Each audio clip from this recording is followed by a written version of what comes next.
welcome you back to our program as we continue on today. Some good health information coming our way. Dr. George Salib back with us. Welcome back to the show. Thank you. Good to have you with us today. You know, obviously good vision, very important. As an ophthalmologist, that's what you do, is help everybody to see well and see better. But there's a condition I know a lot of people have concerns about, and as we age, I guess we should be more concerned about it, and that's something called cataracts. Can you give us kind of maybe a not quite so medical definition of what cataracts really are? Right. Well, cataracts are nothing dangerous. It's nothing urgent. It's basically the lens of the eye, much like the lens of a camera that's gotten a little cloudy with time. And so it scatters light and makes vision blurry. Basically, the proteins in the eye clump together, and then you have some condensing of the proteins in the lens, which makes it harder to see through. Okay. So it's something that people have that occurs. Who gets cataracts? Are we all eventually going to get them? Well, basically, it's a natural process. As long as you live long enough, we're going to have cataracts. Usually by the age of, like in your 70s, about 50% of people have cataracts.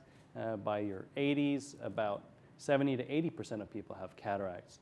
So that's the most common reason, birthdays. There are other reasons for cataracts, of course. There's congenital cataracts, ones where babies are born with cataracts, trauma, any kind of trauma. Diabetes is a common cause of cataracts. Both smoking and UV light have been shown to increase the rates of cataract formation, as well as a lack of certain antioxidants like vitamin C and vitamin E. Previous inflammations can cause cataracts. There's lots of different reasons people do get cataracts, but the most common reason is basically age. Okay.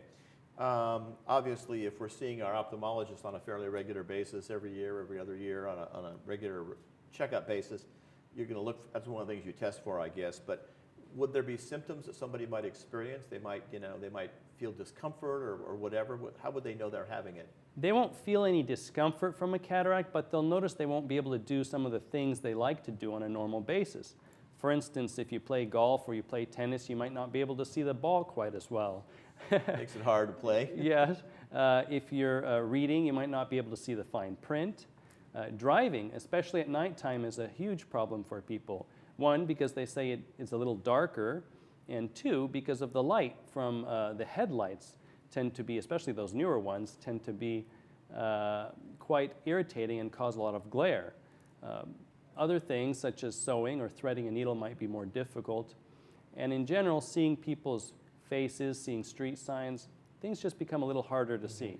So it sounds like in most cases it's gradual, although you say trauma and other things can cause it to accelerate. Sure. But it's something that we probably won't notice. We just sort of accommodate to it and spend more time or allow more time or whatever, or just accommodate these things. But eventually it's going to get to the point where it really is, I guess, going to require some attention. That's when you say, here's what I can do for you. And what can you do for us?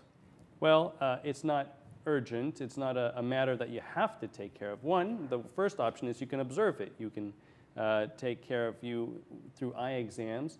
The other thing is you can change glasses, but that's actually one of the signs that you might have a cataract is frequent changes of glasses without any benefit, because it's like you're looking through a dirty windshield. Even if you change the glasses, the windshield, you have to clean it in order to see. But then surgery is an option as well. If you need to have clear vision, then you need to take out that cloudy cataract that is causing vision to be blurred and put in a new clear lens. Mm-hmm. So that sounds like kind of an interesting procedure. You're actually going to extract something from the eye. Mm-hmm.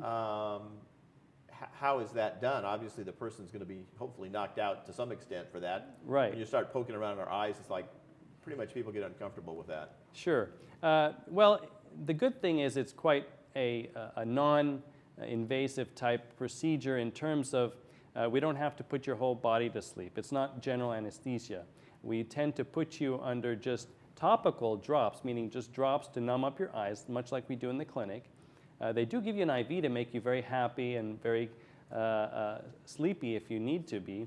And then we just basically go through a very small incision, it's less than 3 millimeters, take out the cataract, and we put a new lens inside your eye to replace that cloudy lens that you used to have. We've got a visual here on the screen, and this maybe shows kind of an extreme, perhaps, example of what people might be experiencing. The picture on the left, a normal vision, and the eye below it showing the normal reactions there, and then the upper right there, we see the blurriness, and below it, they see what's actually going on inside the eye. And you mentioned that glare issue from headlights, especially. We're seeing some of the response and some of the results of all of that. Right. This is what you have on the left is the clear vision. On the right, you have the cataract causing scattering of the light, and therefore you don't get as much light going to the central point in the back of the eye that gives the clear image, and that's why you have that cloudy image. All right. So you've extracted the cloudy part, the natural lens. You're going to replace it with something. I understand that there's lots of somethings these days. It used to be just one something. Right. Well, this is actually a very exciting time to have cataract surgery simply because of all the options we have available to us. We have still the basic standard lens, which is a great lens that insurance usually covers, and that allows you to see one distance, basically, either far or near. Some people will combine one eye far and one eye near, and that gives you what we call monovision. But there are other options as well. For instance, there's the Restore lens, which is a great lens. It's called a multifocal lens, and it allows you to see different distances, far, intermediate, and near. Of course, they each have their advantages and disadvantages. For instance, the Restore lens, this is a picture of a cataract, by the way. Okay. That's pre-surgery. Yeah, obviously. pre-surgery. Right. But the Restore lens, for instance, might give you a few halos at night in the beginning, and you need a little bit of light to be able to see up close. There's a crystal lens as well, which is another type of lens which allows you to see great distance vision and intermediate vision. Near is pretty good, but you still need a little help with glasses to see the finer things. You mentioned insurance coverage. These two that you mentioned, the focusable lenses, normally aren't covered by insurance, so the patient would have to pay the difference perhaps, right? That's correct, yes. The insurance covers the normal portion of the surgery, the normal allotment that you would get for the normal lens, but then because the insurance doesn't cover that extra benefit of the lens that allows you to see different distances, then it allows you to pay extra in order to get that lens. Right. And again, my understanding is, unlike most procedures where you want to get everything out of the way at once, you do one eye at a time, correct? That's right. And we do it mainly for safety reasons. They are doing some both eyes surgeries in, I think, Europe as kind of an experimental type thing. But we prefer to do one eye at a time. It's safer in case anything should happen, like an infection, for instance. All right. So if people are getting regular eye exams, obviously you're going to be looking for that, and that's one of those things where you're peering in our eye with the big light. Is that right. part of that test? Yeah, exactly. What we do is we normally will dilate your eyes, take a look at the lens of the eye, and you can see here a picture of another cataract where it starts to look cloudy. And so that's what I'm seeing with the dilated eye. I see the lens material, and then I look inside your eye at the retina and at your nerve in your eye to make sure that everything else is okay. It's okay to have cataract surgery even if you have macular degeneration, for instance. We just have to modify our lens choices to give you the best vision. All right. And I understand you're using lasers more these days as well. Yes, that's really an exciting thing, is that nowadays I'm one of the first few surgeons to be offering what we call laser cataract surgery, where we use the laser to actually do some of the incisions and break up some of the cataract and correct some astigmatism, which really improves the precision of the whole procedure. Sort of a combination of the LASIK procedure with cataract removal. Yeah, exactly. Interesting, interesting. Dr. Salib, thank you so much. Appreciate you sharing with us. Again, none of us want to get cataracts, but when that happens, obviously you need to get some good care to get that taken care of. And you can give Dr. Salib's office a call if you want to find out more about this or get scheduled for an appointment, 770-1322, right here in the local area. Thanks for coming in. See you Thanks in a few for weeks, having me. And we'll be seeing you folks in just a few seconds with more local news right after this.